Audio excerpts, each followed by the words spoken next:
Tonight's story is called Beauty and the Beast, where the wild learn to rest. A cozy story made just for you. Hello, dear dreamer. You have done enough today. Let your breath slow. Let your body soften. Nothing is required of you now. This is a story of forest and firelight, of truth that does not need to shout, and of a wildness that has been keeping watch for far too long. So inhale the day and exhale the weight of it. Let us begin. Long before the road narrowed and the trees began to lean toward one another as if sharing secrets, there stood a house that had once been known for its light.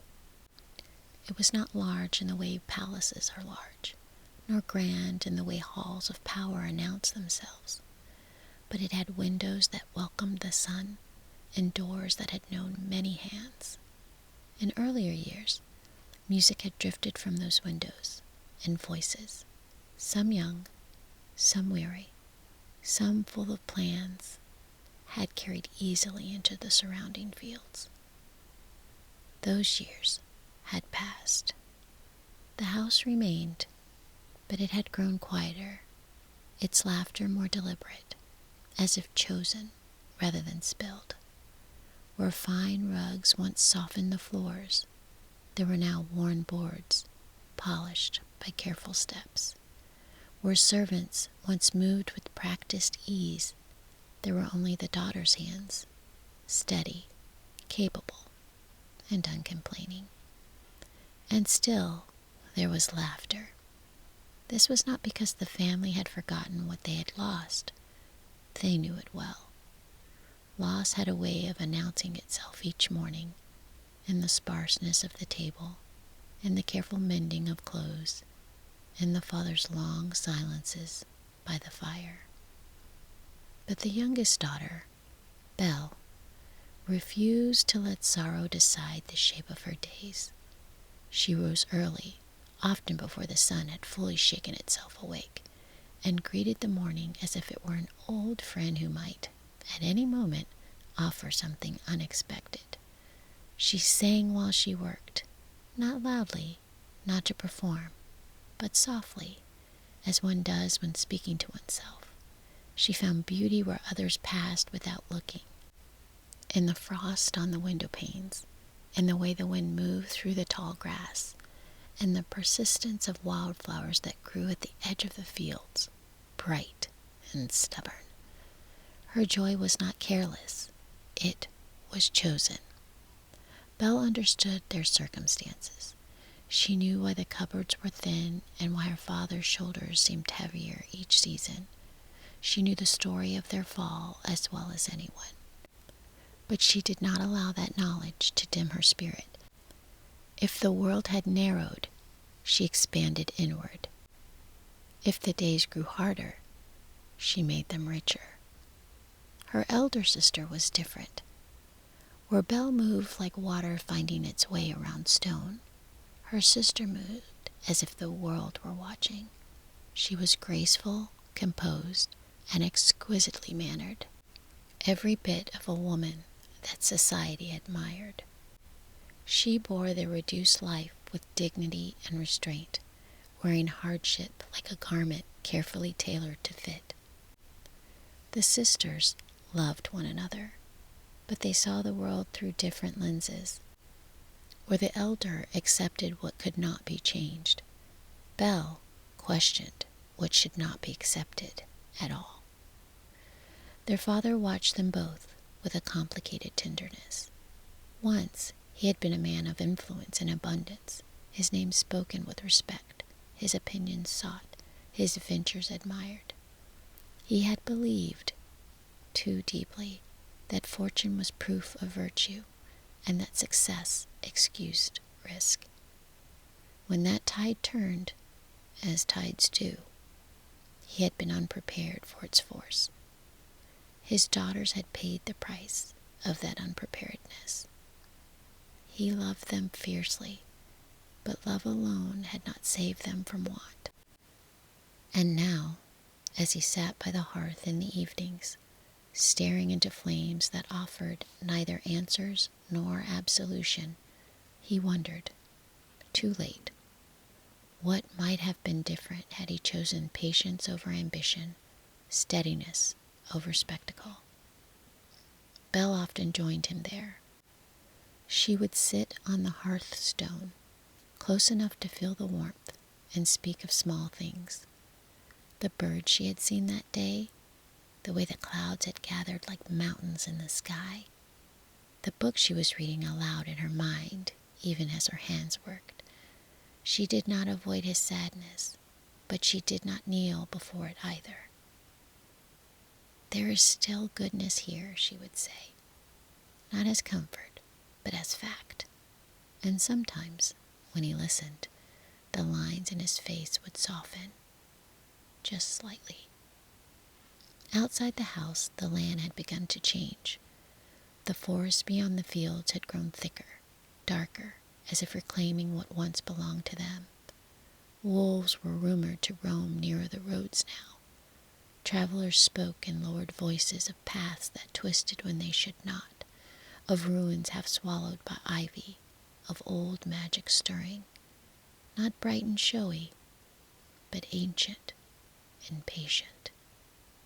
Belle listened to these stories with interest, not fear.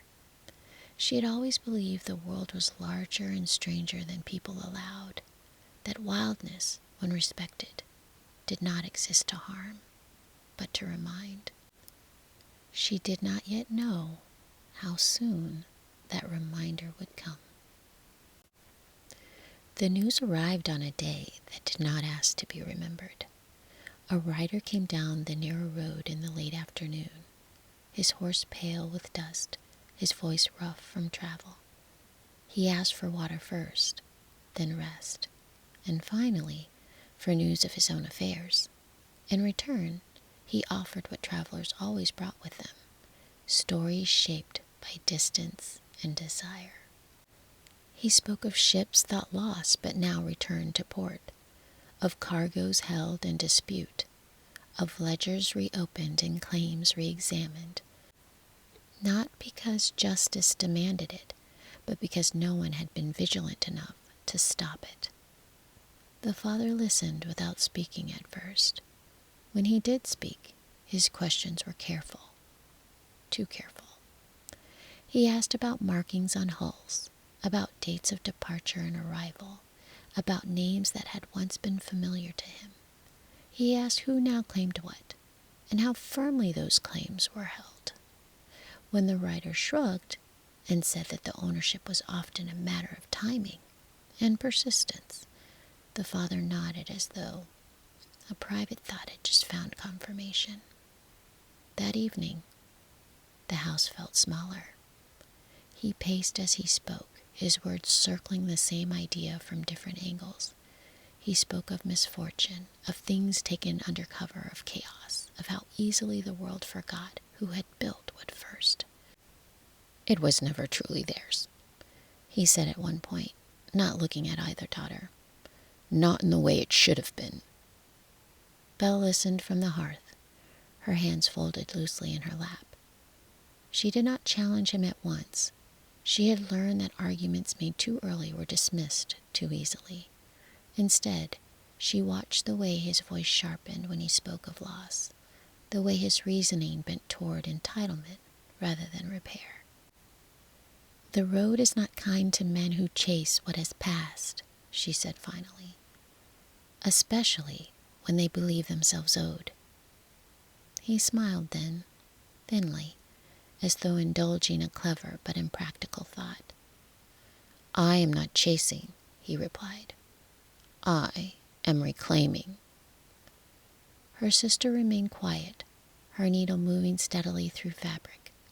She understood the limits of persuasion and chose composure instead.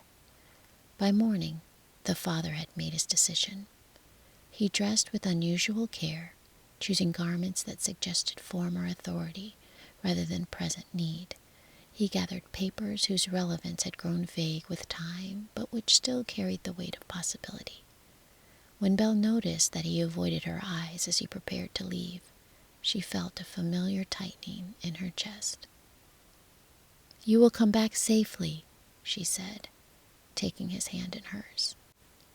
He promised that he would, not safety, not honesty, but return. As he walked down the road between the field and the forest, his stride was confident, even eager. He did not look back. Belle followed him to the edge of the yard. The trees beyond the fields had drawn closer in recent years, their shadows deeper, their roots pressing into the places once cleared and tame. As the wind shifted, it carried a low sound from far within the forest, long, measured, and mournful. A howl, then another. Not near, not threatening, but unmistakable. The father paused only briefly, as though the sound had brushed against him without quite reaching understanding. He adjusted his coat and continued on. Belle remained where she was. She felt the sound settle in her bones, not as fear, but as warning, the kind that arrives before words are ready to receive it. The wolves were not hunting. They were present, watching the road reclaim what wandered too far from it. She went back inside and closed the door.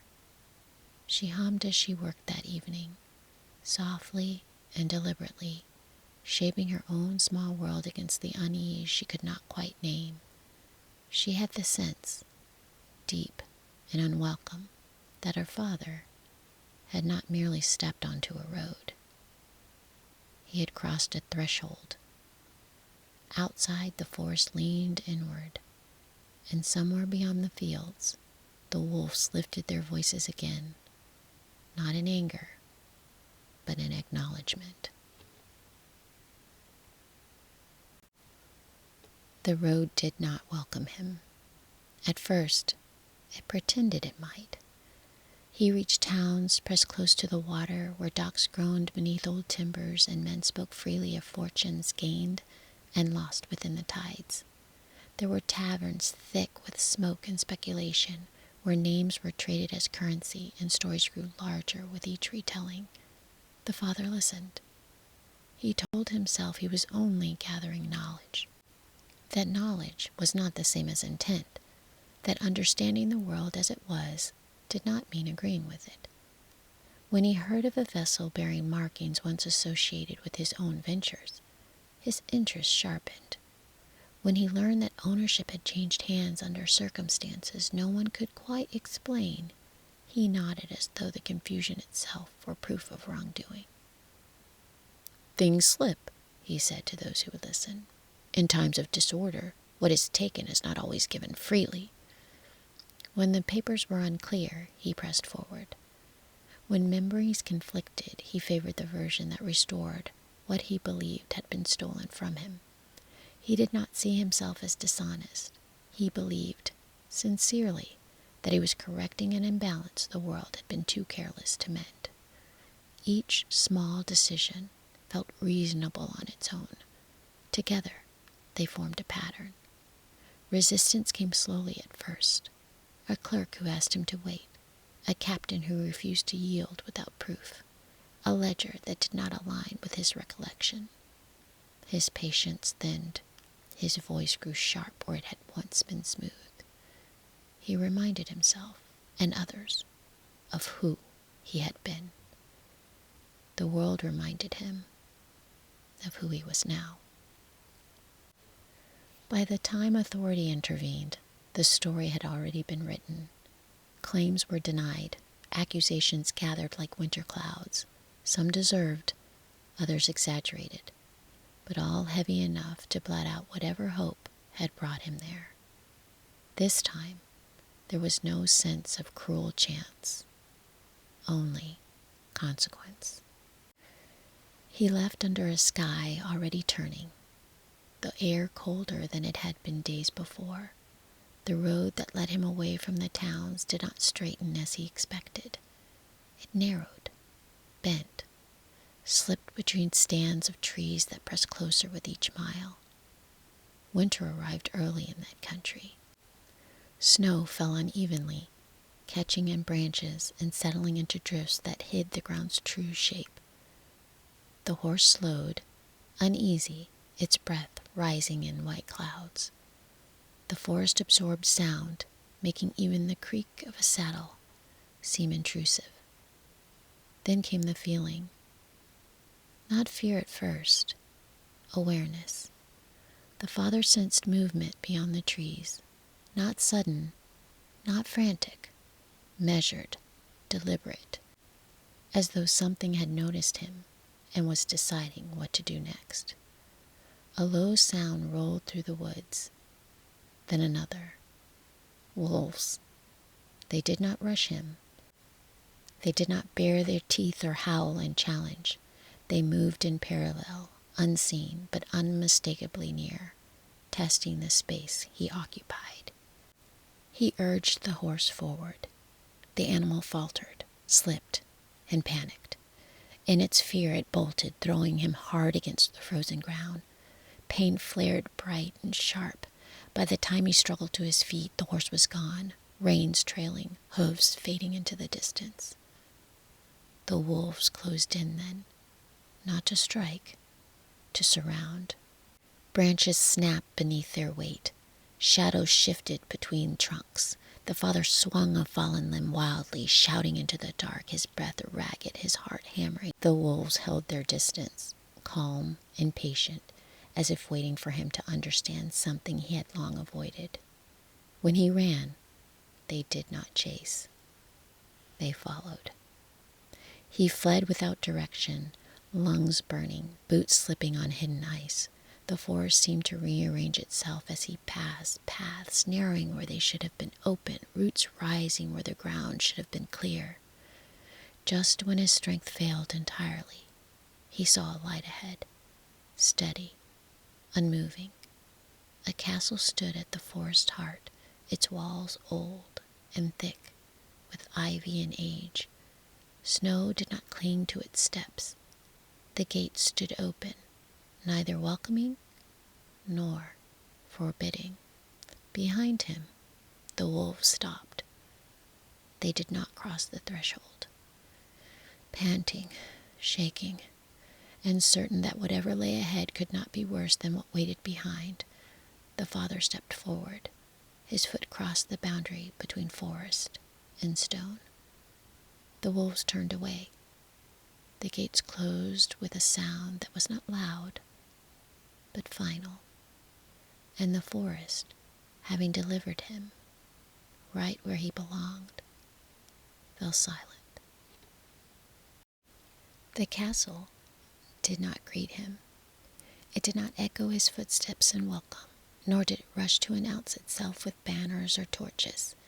It simply was, vast, old, and awake in the way mountains are awake. The father stood just inside the gates, his breath slowing, his pulse still loud in his ears.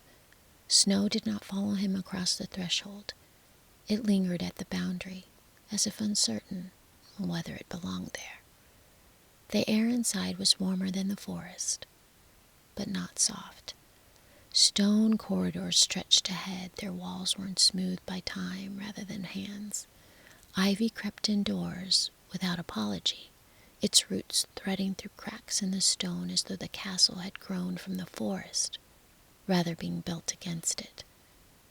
Somewhere, deeper, within its walls, water moved. He took a cautious step forward. At once, a low sound answered him. Not a growl, not a voice, but the shifting of something large adjusting its weight. The father froze. The sound passed, leaving only silence in its wake. He told himself it was only wind, but the air was still. As he ventured farther, small signs of habitation emerged.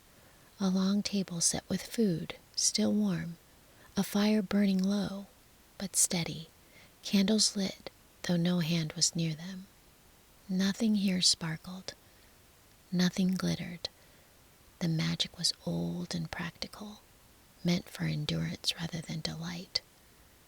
He ate because hunger demanded it. The bread was coarse and dark, the meat richly spiced, the wine strong enough to warm him from within. As he ate, he became aware of being observed. Not with eyes exactly, but with attention. The castle listened, measured, remembered. When he finished, he noticed what stood at the table's center. A single rose, deep red and heavy with scent.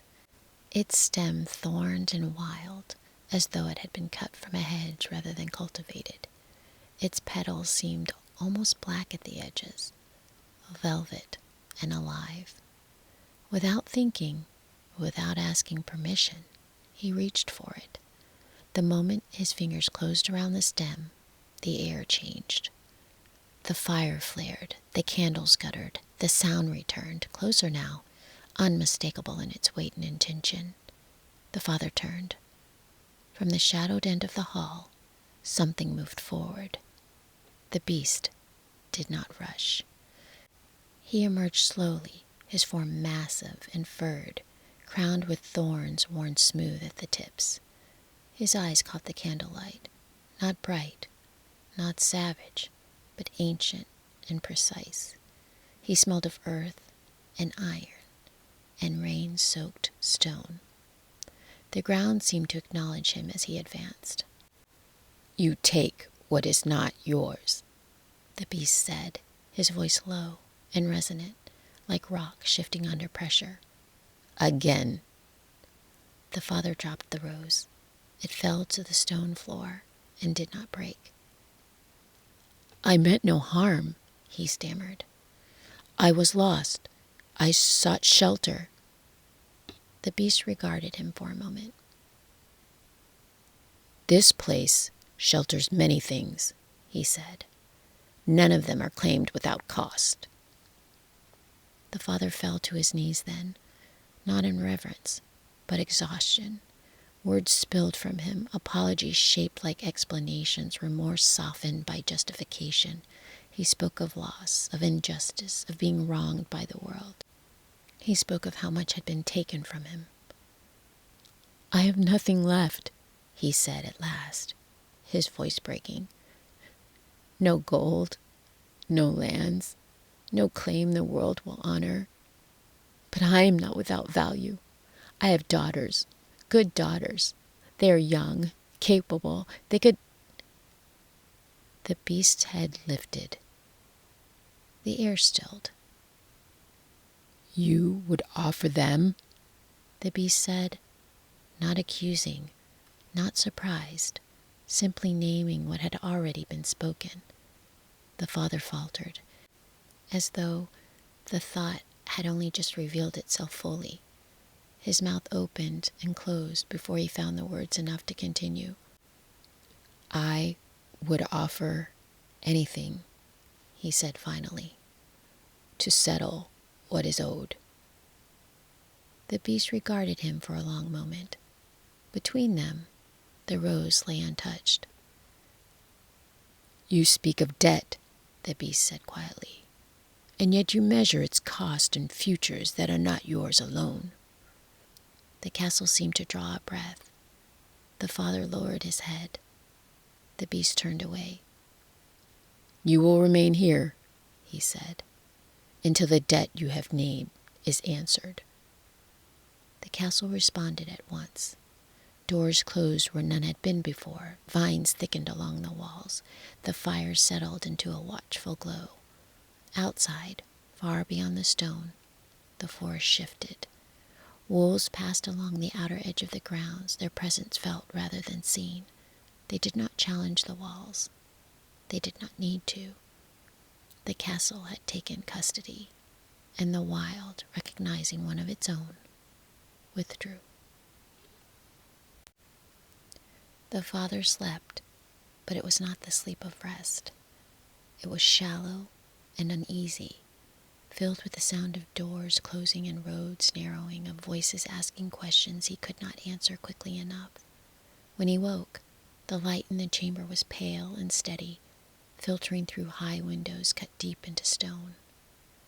Dawn had come without ceremony. He sat up, unsure how much time had passed. The fire still burned. The air still held its warmth. Nothing here suggested punishment, and yet the weight on his chest had not lifted. The beast came without announcement. He stood at the threshold of the chamber, not entering, not looming, simply present, as inevitable as the walls themselves. In the clearer light, the father saw him more fully. The scars beneath the fur, the strength held in careful check, the eyes that missed nothing. "You named a debt," the beast said. "Now we will speak of how it is answered." Hope stirred, unwelcome but insistent.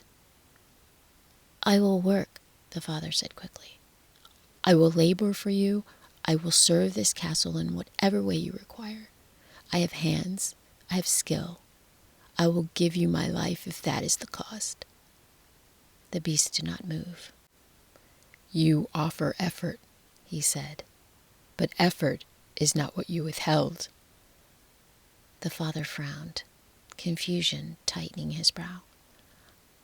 "I do not understand." "You took," the beast said, "not once, not from the world, but from those bound to you." The word struck harder than any blow. "I did what was necessary," the father said, his voice sharpening. "I did what any man would do to provide." "For yourself," the beast replied. Silence stretched between them, heavy and exacting. "At the edge of the forest," the beast continued, "you were willing to trade what was not yours to trade, to place your daughters' lives forward, their years, their safety, their becoming, against your own reckoning." "I would never harm them," the father said at once. "Never." "And yet you would risk them," the beast said calmly. "Again." The father's arguments rose and fell, each one thinner than the last. He spoke of duty, of blood, of how families survived by sacrifice. The beast listened until the words exhausted themselves. "No," he said at last. "Families survive by restraint." The castle answered him with a low sound, like stone settling into stone. "You will return to them," the beast said. "You will tell them where you have been and what you offered in this place." The father's breath caught. "You will release me?" "For a time," said the beast. "Not because you are owed mercy, but because the choice must be made in daylight, not shadow." The father looked up sharply. "What choice?" "One of your daughters may come here willingly," the beast said, "in your place." "And if they refuse?" the father said. "Then you will return," the beast replied, "and remain." The terms were simple, clean, unyielding. No threat lay beneath them. No persuasion softened their edge. The beast did not ask for obedience. He asked for truth. The father bowed his head. Relief flooded him, hot and immediate, drowning out everything else. He did not yet understand what he was being sent back to carry. Not a demand, but a mirror, that his debts had never ended with him. They had always been paid by others. The father returned at dusk, not at night, when explanations might be postponed, nor in the clear authority of morning, but in that hour when light and shadow blur together and certainty feels unkind. His coat was torn. His face was drawn. He looked at first glance like a man who had been spared. Belle saw him from the window before he reached the door. She did not run. She set aside what she was doing and waited, her heart steady, her mind already attentive. When he crossed the threshold, the house seemed to tighten around him, as though bracing itself. Her sister reached him first. She cried out softly, rushed forward, pressed her face against his chest. He held her with relief that bordered on desperation, his hands trembling as he smoothed her hair. "I am home," he said, again and again, as though repeating it might secure the truth of it. Belle watched. Only when he looked up and saw her did his expression change. Not soften exactly, but shift, as though he had reached the part of the story that required care. "You have grown thinner," he said. "Both of you." "We have managed," Belle replied gently. They sat by the fire as they had so many times before. He warmed his hands, though the room was already warm. He accepted bread and soup, though he ate little. He spoke first of the road, then of the storm, then of how close the wolves had come. At the mention of them, Belle's gaze sharpened. "They did not harm me," he said quickly. "They drove me forward, as if I were meant to go where I went." Her sister shivered. "Where was that?" The father hesitated. Just long enough. "A place," he said. "An old place. A castle deep in the forest." Belle said nothing. "There was a master of that place," he continued. "A beast." Her sister gasped. "A beast?" "Yes," the father said. "Fearsome at first glance, but not without reason, not without law." He spoke then of the castle's power, its rules, its strange mercy. He did not speak of his own choices. He did not speak of the rose until Belle asked. "What did you take?" she said quietly. He startled. "Nothing of value." Belle waited. "A flower," he amended. "A rose. It was nothing. A mistake." "And the cost?" she asked. The father sighed deeply, as though burdened by forces beyond him.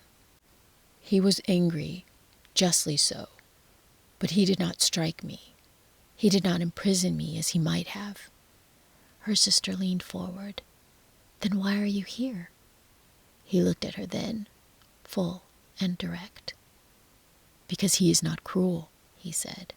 "Because he understands families." Belle felt the shape of the words before she understood their meaning. "He allowed me to return," the father continued, "so I might put things in order, so that nothing would be decided in haste." "In order for what?" Belle asked. The father rubbed his face, dragging his hands downward as though smoothing something away. "There is a debt," he said, "one that must be answered. But there is time. We will think carefully, together." Her sister's breath quickened. "What kind of debt?" The father reached for her hand, holding it firmly.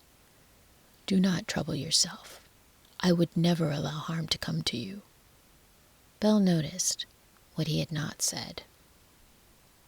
"And me?" she asked. He turned to her at once, too quickly. "You are strong," he said. "You have always been." The fire cracked softly.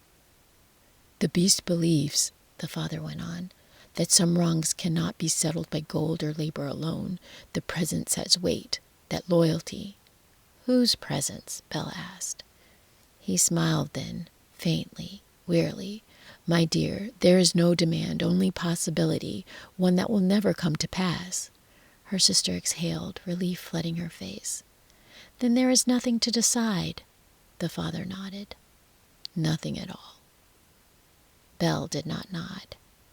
She sat very still, her joy undiminished but sharpened now into something precise. She saw, suddenly and clearly, how the story had been arranged, how fear had been wrapped in gentleness, how obligation had been softened into suggestion, how the future had been placed quietly on the table without being named. Later that night, when the house slept, Belle lay awake. She thought of the wolves who had not attacked, of the castle that had closed its gates, of the beast who had spoken plainly when others had not. She rose before dawn, and while no decision had yet been spoken aloud, the path ahead had already begun to take shape beneath her feet. Belle did not wake with sorrow. She woke with clarity. The house was still, the kind of stillness that comes just before morning chooses its shape. Pale light rested along the edges of the room, not yet claiming it. Outside, the fields lay quiet, holding their breath. Belle dressed slowly. She chose no finery, no token meant to soften what she intended. She dressed as she always did, simply, comfortably, as herself. She braided her hair and tied it back with a ribbon worn soft by years of use. Around her shoulders, she wrapped a cloak heavy enough for travel, light enough for movement. Before she left her room, she paused, not to hesitate, but to look. She had learned long ago that love did not require clinging, that gratitude did not require staying. She carried the house with her not in objects, but in understanding. Downstairs, the fire had burned low. The embers glowed steadily, patient and awake. Belle knelt and stirred them gently, coaxing warmth back into the room so that when her father and sister woke, they would not wake cold. She set her water near the hearth, laid out bread, left small kindnesses in plain sight. Then she wrote a note, not long, not pleading, only this: I have gone to answer what was spoken aloud and what was not. Do not follow. Do not fear. I am not lost. She folded it carefully and placed it where her father would see it first, not hidden, not displayed, exactly where the truth belonged. At the threshold, she hesitated only long enough to listen. The house breathed. The forest waited. She stepped outside. The morning air was sharp and clean, scented with pine and damp earth. Frost traced the edges of the path, delicate as lace. Belle welcomed the cold. It sharpened her thoughts, brightened her senses. As she walked, the land seemed to recognize her. Birds stirred, branches shifted. The path that had once seemed uncertain revealed itself, not widened, but made honest. She moved without hurry, without dread, her steps sure. By the time the sun rose fully, she had reached the field's edge. Behind her, the house stood quiet and unchanged. Ahead, the forest opened. Belle did not look back, not because she felt no pull, but because she understood the difference between leaving and abandoning. Her father's sorrow, her sister's safety, her own becoming, none of these would be served by hesitation.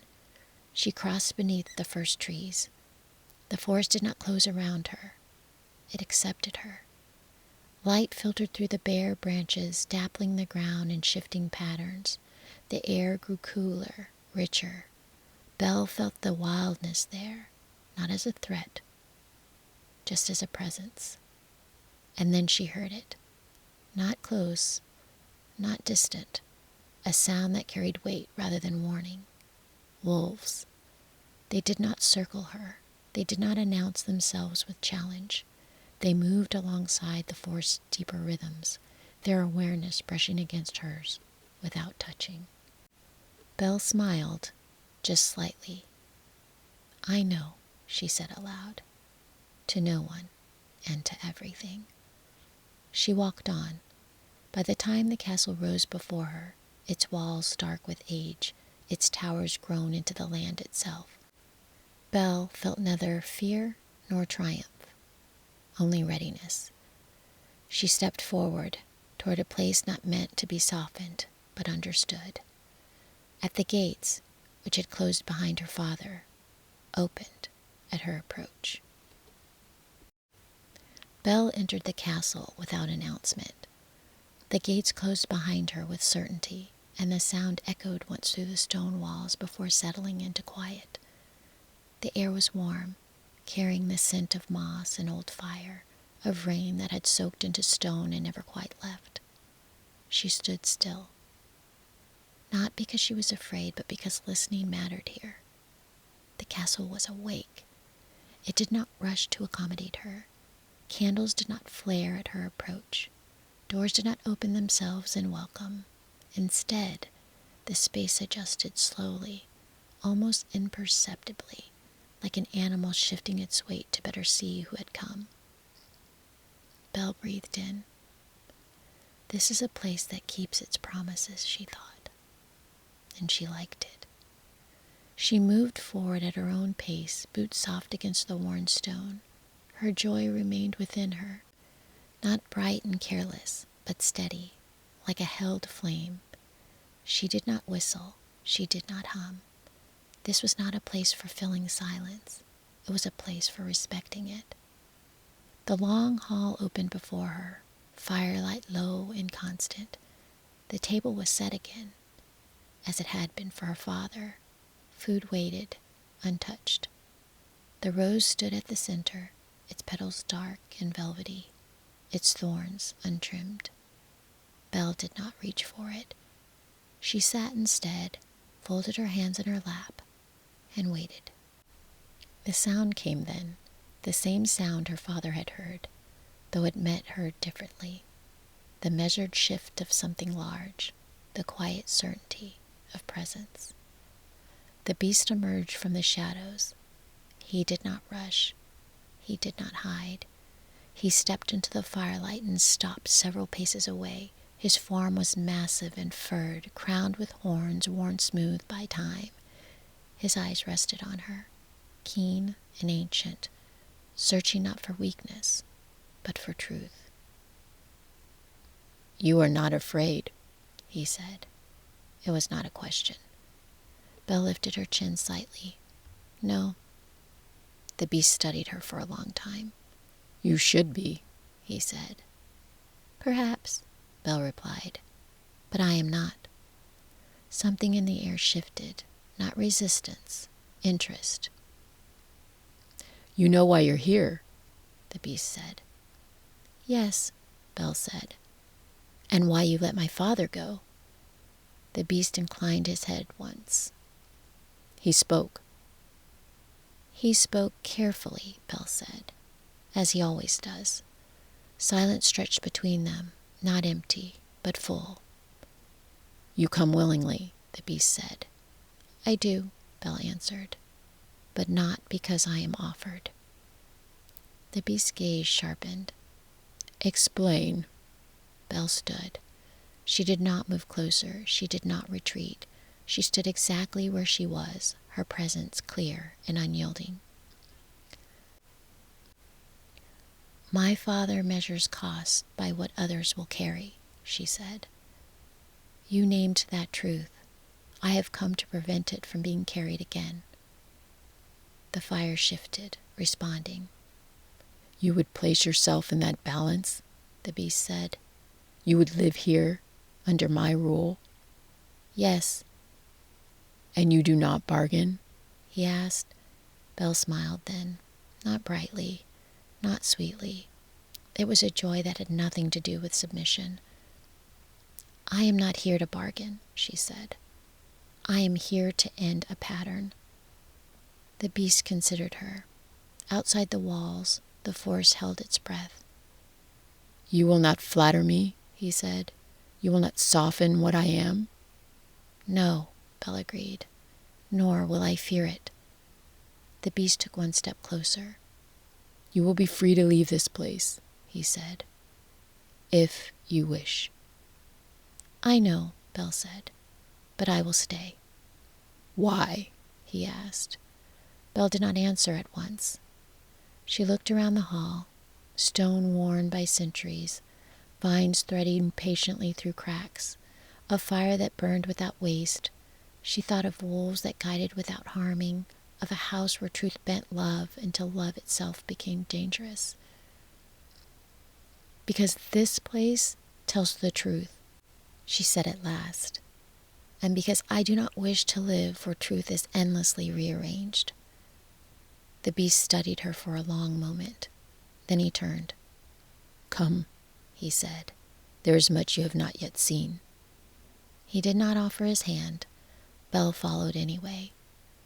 And as they walked deeper into the castle, wildness and joy moving side by side without conquest, the ancient walls, which had known many forms of silence, began to learn a new one.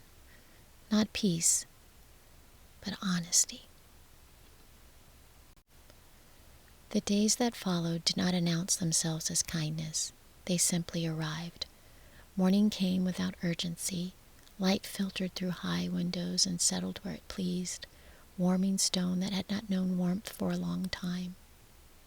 Bells did not ring. Voices did not summon. The castle did not require Belle's attention in order to function. That alone was a relief. She woke when her body told her to wake. She dressed without haste. When she stepped into the halls, food was waiting, plain and nourishing, bread still warm, fruit cut cleanly, tea that had tasted faintly of herbs and earth. No one watched her eat. No one asked if she was grateful. The beast did not appear at every meal. Some days he joined her, sitting across from the table, the quiet presence of someone accustomed to solitude. Other days he did not, and no explanation was offered. At first, Belle found herself listening for tension. It took time to realize there was none. The rules of the castle revealed themselves gradually. Doors that were closed remained closed. Doors that were open stayed open. Nothing here shifted its terms without warning. If something could not be done, it simply was not done. If something was permitted, it was permitted fully. There were boundaries, but they did not move. Belle explored. She found a library whose shelves bowed beneath the weight of old books, their pages thick and uneven, filled with observations of weather, stone, stars, and the slow turning of seasons. She found rooms half grown, half wild, where ivy had been allowed to claim corners and light pooled on the floor like water.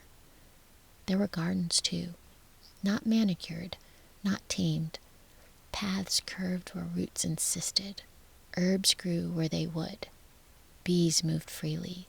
The garden did not exist to be admired. It existed to live. Belle laughed there once. The sound surprised her. It echoed lightly, then disappeared, as if absorbed by leaves and soil. No one commented. No one asked why she laughed. She began to sleep deeply. Not the sleep of exhaustion, but the kind that restores without demand. Dreams came, but they did not clutch at her. She woke rested, her thoughts clear. The beast watched all of this from a distance. He did not intrude upon her days. He did not ask her to perform cheer or gratitude. When they spoke, it was often in the evening, seated by the fire, the space between them generous and unclaimed. They spoke of ordinary things, of weather, of the habits of animals, of how stone remembered heat longer than wood, of why certain rules existed and others did not. Belle spoke freely. She did not measure her words, she did not soften her thoughts. When she disagreed, she said so. When she wondered aloud. The beast listened. Sometimes he answered. Sometimes he did not. Silence here was not punishment. It was space. One evening, Belle realized she had not thought of her father all day. The realization did not bring guilt. It brought relief. She understood that rest was not forgetting. It was the absence of constant readiness, the knowledge that nothing terrible would happen if she allowed her attention to drift. She was safe here, not because the world had grown smaller, but because it had become trustworthy. Outside the castle walls, the forest continued its ancient work. Wind moved through branches, snow melted slowly into the earth. Wolves passed along distant paths, their presence felt but not required. Belle did not think of them often now. Their work, for the moment, was done. That night, as she extinguished the lamp and lay beneath the heavy blankets, Belle felt something unfamiliar and welcome settle into her chest. Not happiness, permission, and in the quiet of a place that did not ask her to hold everything together, Belle finally rested. Time moved differently in the castle, not slower exactly, more honestly. Days no longer felt like obstacles to be cleared or duties to be endured. They unfolded with a steadiness that made room for thought. Belle found herself speaking when she wished, and silent when she did not, without either choice carrying consequence. It was during one of these unremarkable evenings that the beast spoke, more than usual. They sat by the fire, not facing one another directly, but angled, each able to look away without seeming dismissive. The flames moved quietly, steady, and contained. "You ask fewer questions now," the beast observed. Belle considered this. "I think I'm asking better ones." He nodded. "That happens when fear steps aside." She glanced at him then. "You are not what I expected." The beast did not smile. "Nor are you." Belle warmed her hands on her cup. "Most places require something of you before they let you rest." "Yes," he said. "This one requires only that you tell the truth." "That is nothing," Belle replied. "No," the beast agreed. "It is everything." They fell quiet again, the silence easy. Later, Belle spoke of her childhood, not in confession, not in complaint, but as one might speak of weather that had shaped the land. She spoke of a house once full and later careful, of a father who loved deeply and chose poorly, of learning early how to read rooms, how to sense when words were being arranged instead of spoken. The beast listened without interruption. When she finished, he only said, "You learned to carry weight that was not yours." Belle shrugged lightly. "Someone had to notice." "Yes," he said, "and someone else should have stopped." She met his gaze then, surprised not by judgment but by understanding. "And you?" she asked. "Were you always this?" The beast leaned back, the firelight catching in the rough planes of his face. "No," he said. "I was once louder, less careful. I believed power meant motion." "What changed?" Belle asked. "The cost," he replied. "Not to me, to others." He did not elaborate. Belle did not press. They spoke then of smaller things, of books she had found, of rooms he had sealed and why, of the way the castle responded to neglect and how it required maintenance not through force, but attention. "You treat this place like a living thing," Belle said. "It is," the beast answered simply, "and it remembers how it is treated." Belle smiled at that. As the evening waned, the beast stood. "You may walk the upper gardens tomorrow," he said, "if you wish." "I wish," Belle replied. He inclined his head and left her there, not abruptly, not ceremoniously. Alone by the fire, Belle realized something quietly astonishing. She had not been performing goodness. She had not been proving worth. She had simply been herself, and it had been enough. That night, as she slept, the castle held its silence carefully, like something precious and newly trusted. The castle settled into a rhythm that did not ask to be noticed. Days passed, marked not by bells or commands, but by light shifting across stone, by meals that appeared without ceremony, and by the gentle persistence of ordinary care. Belle found herself walking the same paths each morning, not because they were required, but because her body had learned them. She tended the gardens with no sense of urgency. Some days she pruned, some days she only observed, The plants did not seem to mind either way. Growth here was patient. The beast remained present without hovering. He did not test her loyalty. He did not demand gratitude. When he spoke, it was with the same restraint that governed the castle itself. When he was silent, it was not withdrawal, but trust. They ate together often now, not always facing one another, sometimes side by side, sometimes with a book between them, each reading their own page, and fire keeping time. Belle noticed that she no longer rehearsed conversations in her mind. She did not plan what she might say if asked the wrong question. No one here rearranged her words before she spoke them. This was new. One afternoon, as rain moved steadily across the windows, Belle felt a familiar tightening in her chest. Not fear, not sadness, but memory. She thought of her sister folding linen by the fire, of her father sitting too long in silence, waiting for relief to arrive instead of making room for truth. She realized she had not worried about them in days. The realization was gentle, but it carried weight. That evening, Belle spoke. "I would like to see them," she said simply. The beast did not respond at once. He stood near the window, watching rain thread its way down the glass.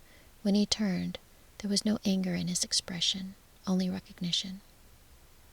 "You may," he said. No conditions followed, no warnings, no attempt to persuade her otherwise. "I will return," Belle added, not as a promise extracted, but as a truth she felt. The beast inclined his head. "I know." The forest did not resist her passage this time. The path opened as it had before, honest and direct. Belle walked with the same steady joy she had always carried, but now it was unburdened. She did not feel as though she were leaving safety behind. She felt as though she were bringing it with her. The house looked smaller when she returned. Not diminished, simply unchanged. Her sister cried when she saw her, then laughed through tears, then scolded her gently for leaving without a word spoken aloud. Belle accepted all of it with warmth, letting the reactions pass without absorbing their urgency. Her father watched her carefully, too carefully.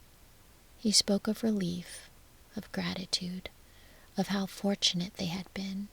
He spoke of how close he had come to despair and how her return had lifted him. Belle listened. She noticed what he did not ask. He did not ask how she had lived. He did not ask what the beast was like. And he did not ask whether she had been afraid. He asked only when she might leave again. That night, Belle lay awake beneath a roof that once felt like shelter and now felt like something else. Not unsafe, simply restless. She understood then what the castle had given her. Not escape, but perspective. In the morning, she embraced her sister. She kissed her father's cheek. She did not argue. She did not accuse. There was nothing to prove. When she turned back toward the forest, her steps were lighter. The castle welcomed her return without ceremony. The beast was waiting, not at the gates, but deeper within, as though he had never doubted the outcome. "You came back," he said. "Yes," Belle replied, "because this is where I tell the truth." Something ancient loosened then. Not the spell yet, not the change, but the readiness for it. The days that followed were quieter still. They spoke less and understood more. Belle moved freely through the castle now, not as a guest, not as an offering, but as a presence that belonged.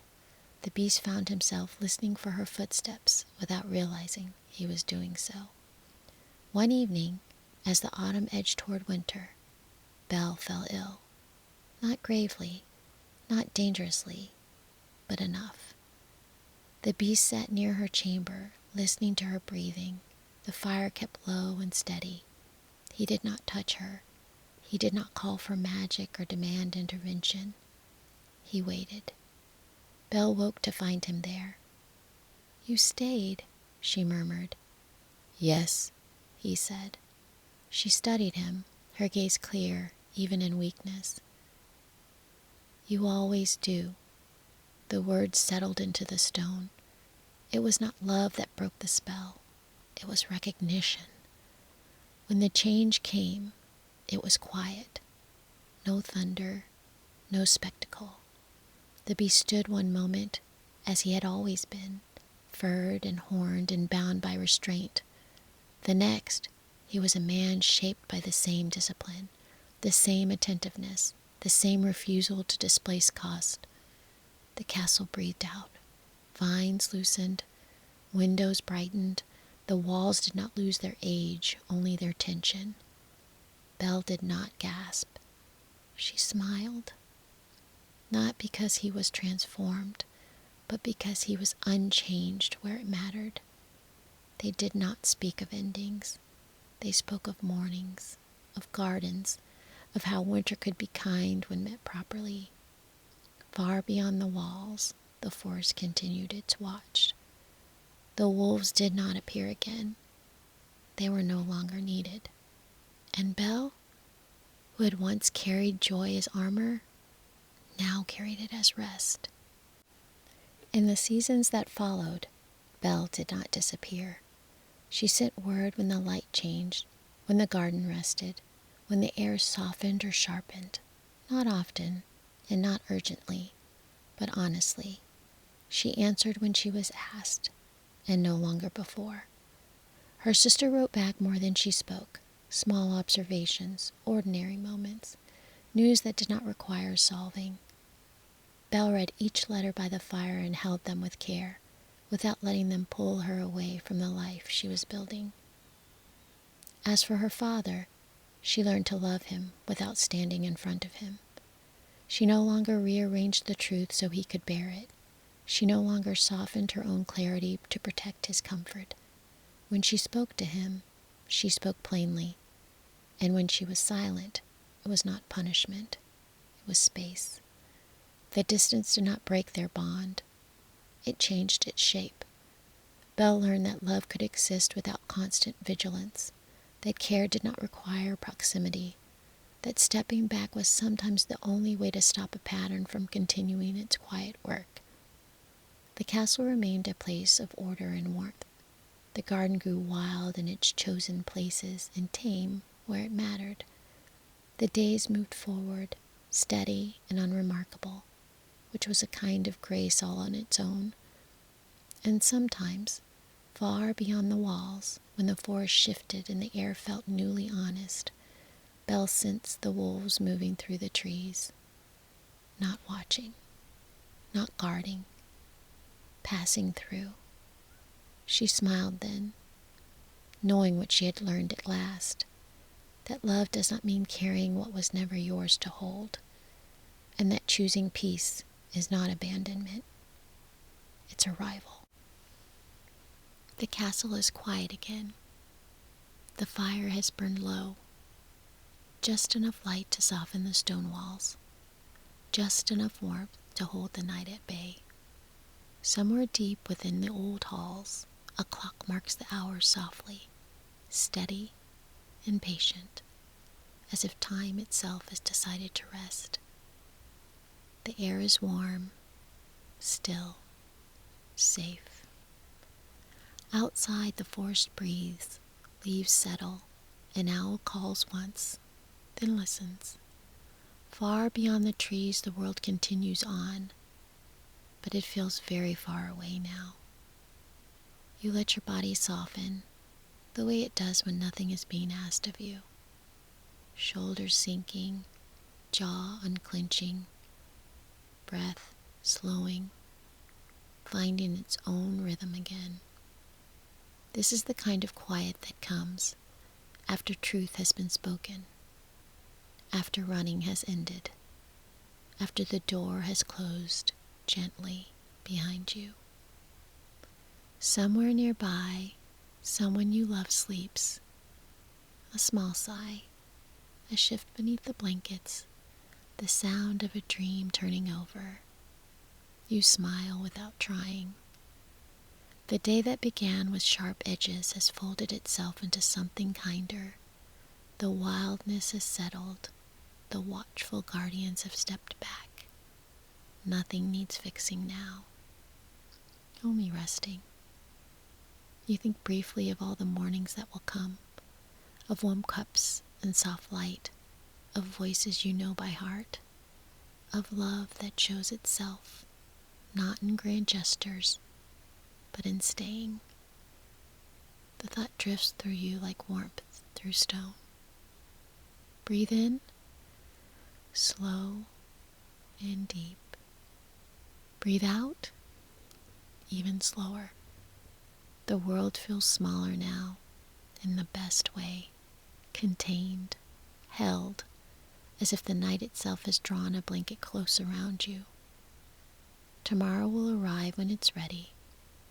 The fire will be stirred, the path will open again, and whatever waits beyond the gates, you will meet it with steadiness, with courage, with a heart that knows where it belongs. For now, there's nothing to do. The story fades. The castle fades. Thoughts loosened and drift like clouds crossing a quiet sky. You let go of the day, of the weight, of everything but warmth in your chest, and the gentle rise and fall of your breath. Breathe in, hold, breathe out. Let it all go. You are safe, you are loved, and you are home. And as the last light settles into darkness, sleep gathers you in. The night keeps watch. Your breath is slow and easy. Sleep now, dear one. You are safe. You are loved. You have been listening to Nikki Wu Cozy Stories, written and read by Nicole T. Woodard. May your dreams be gentle and your sleep be deep.